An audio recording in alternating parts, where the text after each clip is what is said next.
ان فرعون و حامان و جنودہما کانوا خاطئین، بلا شبہ فرعون اور حامان اور ان کے متبعین جو تھے وہ بہت زیادہ خطا کار تھے۔ اور خطا کس چیز میں کی انہوں نے؟ ایک خطا تو یہی کی کہ اپنی دشمن کو خود اپنی بغل میں وہ پالنے لگے تھے۔ وقالت امراۃ فرعون قرۃ عین لی ولک، اور کہنے لگی فرعون کی بیوی حضرت آسیہ قرۃ عین لی ولک، کہ یہ بچہ میری اور تمہاری آنکھوں کی ٹھنڈک ہوگا۔ یہ اس وقت کا واقعہ ہے۔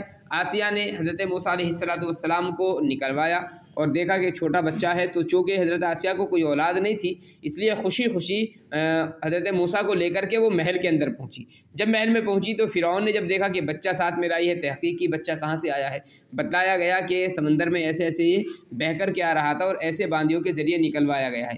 فرعون کے دل کے اندر فوراً کھٹک ہو گئی کہ کہیں ایسا نہ ہو کہ یہ بچہ وہی ہو، اس لیے فرعون نے روایت میں ملتا ہے کہ فوراً اس نے چھری نکالی اور بچے کو قتل کرنے کا ارادہ کر لیا۔ تو اس وقت حضرت آسیہ نے یہ بات کہی، کہا اول تو یہ بچہ ہے، بچے سے کوئی خطرہ کسی کو نہیں ہوتا ہے۔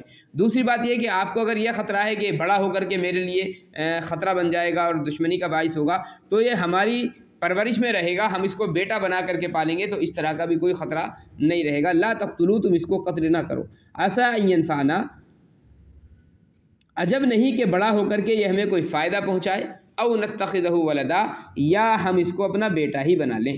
وہم لا یشعرون، اور ان لوگوں کو اس کی خبر نہیں تھی، یعنی انجام کیا ہونا تھا وہ لوگ جانتے ہی نہیں تھے کہ وہی بچہ ہے اللہ تبارک و تعالیٰ جس بچے کے ذریعے سے فرعون کی سلطنت کا خاتمہ فرمانے کا ارادہ رکھتا ہے۔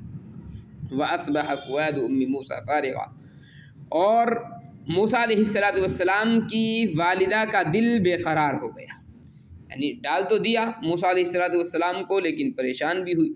ان کادت لتبدی بہ، قریب تھا کہ موسیٰ علیہ السلام کی حالت کو وہ ظاہر کر دیتی، یعنی کسی کو خبر تو نہیں تھی کہ بچہ کس کا ڈالا ہوا ہے، لیکن اتنی زیادہ بے چین اور بے قرار والدہ ہو گئی تھی کہ بس قریب تھا کہ وہ لوگوں سے اس کا تذکرہ کرتی اور خود معلوم کرتی پھرتی کہ بچے کا میرے کیا حال ہوا۔ لولا ان ربطنا علی قلبہا، اگر ہم ان کے دل کو مضبوط نہ کیے رکھتے، لتکون من المؤمنین، تاکہ وہ وعدے پر یقین کیے بیٹھی رہیں، یعنی جب دل بے قرار ہوا تو اللہ تبارک و تعالیٰ نے دل کو جو ہے سکون عطا فرمایا، کیونکہ اللہ نے جو ایک وعدہ فرمایا تھا انا رادوہ الیک وجاعلہ من المرسلین، کہ ہم اس بچے کو تمہاری طرف لوٹا دیں گے، تو یہ جو وعدہ تھا اللہ تبارک و تعالیٰ نے یہ وعدہ ان کے دل کے اندر جما دیا، جس کی وجہ سے وہ مطمئن ہو گئی۔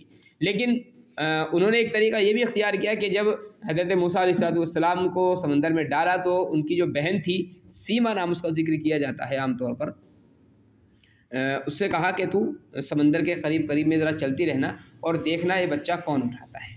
تو بہرحال یہ چلی جا رہی تھی، اس نے دیکھا کہ محل کی طرف اس کا رخ ہو گیا ہے، تو یہ وہیں پر قریب میں پہنچ گئی۔ دیکھا تو آسیہ نے اور اس کی باندیوں نے بچے کو اٹھا لیا، تو یہ جلدی سے دوڑی آئی اور والدہ کو آ کر کے اس نے مطلع کر دیا۔ اب والدہ اور زیادہ پریشان ہو گئی، اب ظاہر ہے جس کے ڈر کی وجہ سے اور خوف کی وجہ سے بچے کو گھر سے نکال کر کے سمندر میں ڈالا تھا، اسی کے پاس میں بچہ پہنچ رہا ہے، تو والدہ اور زیادہ پریشان ہوئی۔ ابھی اسی پریشانی کے عالم میں والدہ جو تھی گھر سے نکلی، لیکن بہن جو تھی وہ چونکہ دیکھ چکی تھی کہاں پر بچے کو لے جایا گیا ہے، وہاں پر بہن گئی تو دوبارہ جب وہاں پر دیکھا تو وہاں ہنگامہ بچا ہوا ہے، اور ہنگامہ اس بات پر ہے کہ بچے کو دودھ پلانے کی عورتیں کوشش کر رہی ہیں لیکن بچہ کسی کا دودھ نہیں پی رہا ہے۔